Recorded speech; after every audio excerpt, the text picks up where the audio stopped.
नमस्कार, मैं भोला यादव आपको आज अभिक्रिया की कोट का प्रथम जो पार्ट्स हैं शून्य कोट की अभिक्रिया के बारे में बताएंगे बच्चे। जैसे कि हमने बता चुके हैं कि किसी भी रासायनिक अभिक्रिया की कोट उस अभिकारक पदार्थ की सांद्रता के योग के अनुपात योग के बराबर होता है। यानी उस जो अभिक्रिया करने वाले पदार्थ हैं जो उनकी सांद्रता है उनकी सांद्रताओं का योग ही जो है उसकी कोट कहलाती है।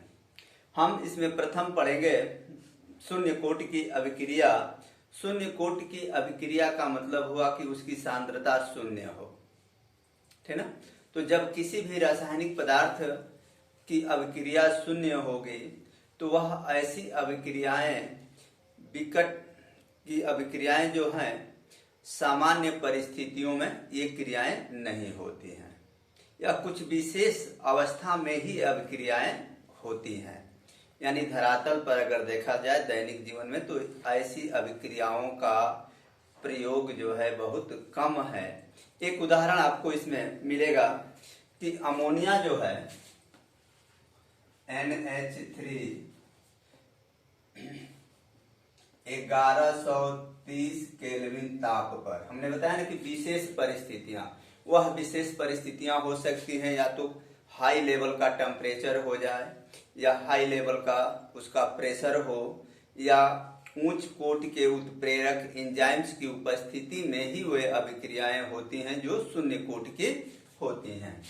और PT मतलब प्लेटिनम उत्प्रेरक की उपस्थिति में अमोनिया जो है वह नाइट्रोजन और हाइड्रोजन में टूट जाती हैं।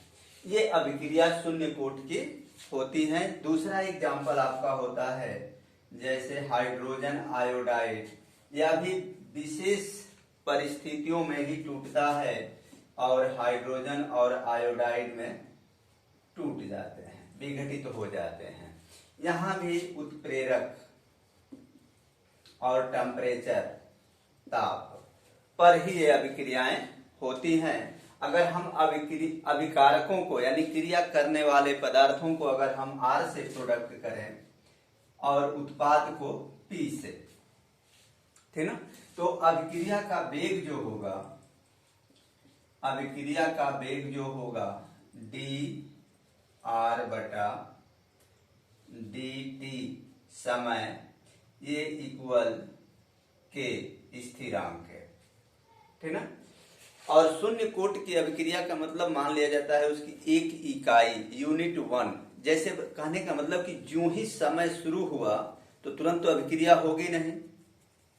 जैसे अगर कहा जाए कि 100 मीटर की दौड़ने की बात है तो जो ही वो रेडी करता है और जो ही आप पैर बढ़ाते हैं तो वो शून्य सेकंड की बात हुई, एकदम प्रारंभिक सेकंड में। तो अभिक्रिया आपकी इतनी स्लो हुई टाइम पर, ये कह रहा है कि समय बहुत कम हो, उसकी सांद्रता बहुत कम हो, सांद्रता हो ही नहीं और पूरी क्रिया जो है सांद्रता पर निर्भर कर रही है। तो जब प्रारंभ में ही उसकी सांद्रता जब शून्य होगी तो वह कह रहा है कि उसको हम 1 मान लेंगे, ठीक ना। तो ये बराबर जो हो गया +1 के, ठीक ना। अब हम करेंगे क्या कि इसको हम तिर्यक गुणा कर लेंगे, ठीक ना। तो जब तिर्यक गुणा करेंगे तो ये हो जाएगा हमारा R बराबर KdT,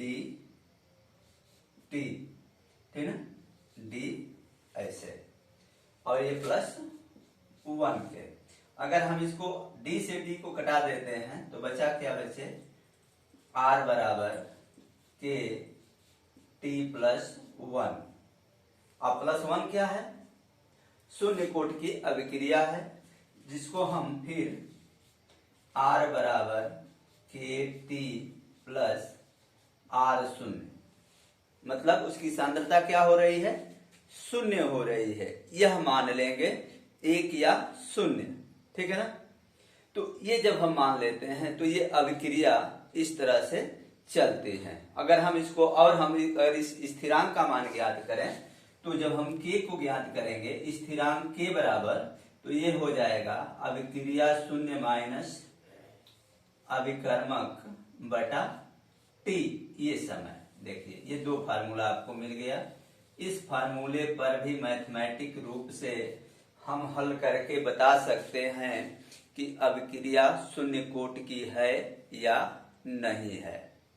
ठीक है, तो शून्य कोट की अभिक्रिया का हमने बताया कि शून्य कोट की अभिक्रिया वह अभिक्रिया होती है जो विशेष परिस्थितियों में होती हैं, सामान्य परिस्थितियों में क्रियाएं नहीं होती हैं। यह अभिक्रिया उच्च दाब या एंजाइम्स और उत्प्रेरक की उपस्थिति में होती है और यह हमारे यूज में यदा कदा ही देखने को मिलती है। जैसे अमोनिया जो है 1130 टेम्परेचर पे और प्लेटिनम उत्प्रेरक की उपस्थिति में टूटता है, नाइट्रोजन और हाइड्रोजन देता है। तो ये होता है शून्य कोट की अभिक्रिया। ठीक है अंकल।